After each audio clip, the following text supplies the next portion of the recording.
Assalamualaikum warahmatullahi wabarakatuh. Apa kabar sahabat sekalian?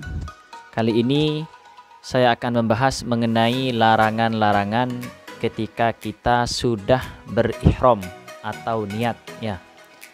Sebagaimana di video sebelumnya, ketika kita sudah niat ataupun mikot ataupun sudah ihram, berpakaian ihram, maka berlakulah larangan-larangan yang wajib kita hindari ketika kita sudah melaksanakan niat tersebut. Nah, di sini para sahabat sekalian, yang umum larangannya ada 10.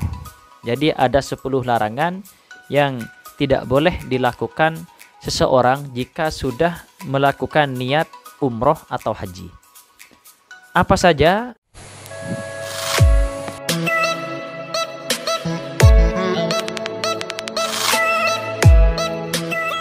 Yang pertama larangannya yaitu mengenakan pakaian berjahit dalam bentuk apapun.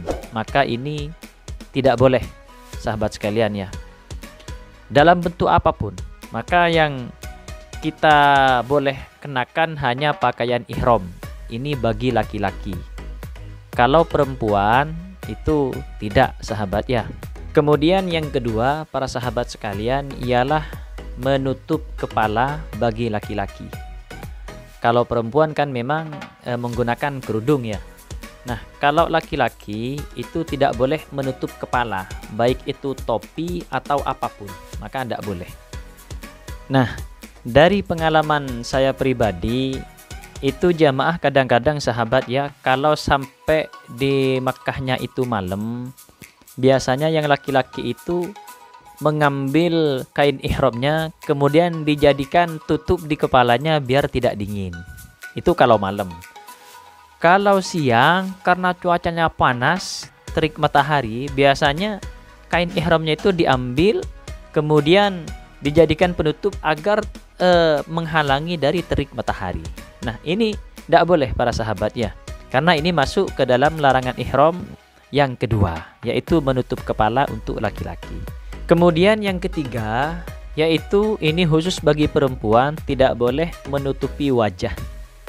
Baik itu dengan cadar atau apapun. Ini khusus ketika sudah melaksanakan niat ihram saja ya.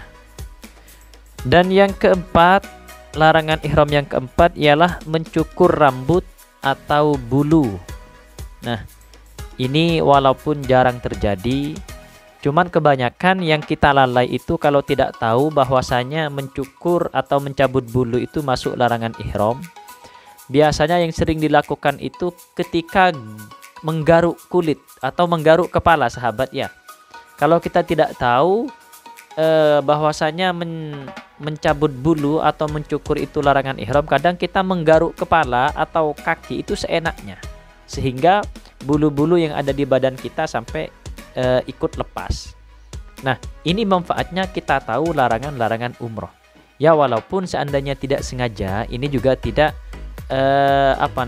masuk ke dalam larangan umroh. Karena memang larangan ihram maksudnya. Karena memang yang namanya tidak sengaja ya, tidak ada hukum. Kemudian yang kelima, itu memotong kuku sahabat ya. Memotong kuku. Baik memotongnya dengan alat pemotong kuku atau digigit, maka tetap tidak boleh. Kecuali memang kuku yang misalkan karena sebelum niat ihram sudah panjang, kemudian terkena sesuatu sehingga menyebabkan belah dan lepas sendiri, itu tidak apa-apa. Dan yang keenam sahabat, yaitu memakai wangi-wangian. Apapun itu, tetap tidak boleh. Kebanyakan dari kita kan niatnya di Madinah misalkan, tepatnya di Bir Ali atau Masjidul Khulaifah. Perjalanan dari Madinah ke Mekah itu memakan waktu kurang lebih 5-6 jam. Nah, sesampainya di Mekah kita tidak langsung melaksanakan umroh. Tapi di sana kita itu istirahat terlebih dahulu, makan dan lain sebagainya. Nah, ketika sesudah makan itu kebanyakan kita lupa. Karena makannya pakai ikan misalkan, tangan kita amis, bau, kemudian kita menggunakan sabun atau rinso. Itu kan juga termasuk dalam kategori wangi-wangian. Maka itu tidak boleh sahabatnya. Tapi biasanya ini diingatkan nanti oleh mutawif atau TL yang bertugas pada waktu itu. Itu larangan ihram yang ke-6. Yang ke-7 yang tidak boleh yaitu membunuh binatang buruan. Itu tidak boleh. Ini jarang terjadi sahabatnya. Kecuali tidak sengaja, misalkan kita nyupir kemudian menabrak unta atau apapun, namun ini jarang terjadi. Dan yang ke-8 yang tidak boleh juga melangsungkan akad nikah. Jadi tidak boleh. Ini juga jarang terjadi. Memang tidak ada yang ketika ihram itu melaksanakan akad nikah. Yang wallahu alam ketika di masa sahabat misalkan, saya juga kurang paham cerita mengenai itu. Cuman berdasarkan pengalaman pribadi saya itu tidak ada. Kemudian yang 9, berhubungan badan. Ini sudah jelas-jelas tidak boleh.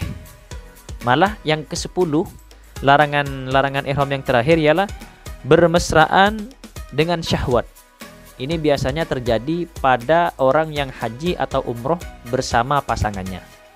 Kadang tidak terasa di dalam bis atau ketika sudah istirahat di hotel nanti setelah makan lehai-lehai kemudian tidak sengaja pegang-pegangan dan bersyahwat, itu juga tidak boleh karena masuk ke dalam larangan-larangan ihram. Jadi itu sahabatnya 10 larangan yang wajib kita hindari ketika kita sudah melaksanakan ihram, baik itu ihram haji ataupun ihram umroh. Nah, seandainya kita melanggar 10 larangan itu, maka ada denda atau sanksi yang wajib kita lakukan pada waktu itu untuk menebus larangan yang telah kita lakukan itu. Apa saja sanksinya atau dendanya, maka kita akan bahas di video saya berikutnya insyaallah. Khusus kita nanti akan mempelajari tentang denda atau sanksi apabila kita melanggar larangan yang 10 tadi itu. Untuk kali ini mungkin itu saja sahabat ya, mudah-mudahan bermanfaat. Sekian dari saya. Wassalamualaikum warahmatullahi wabarakatuh.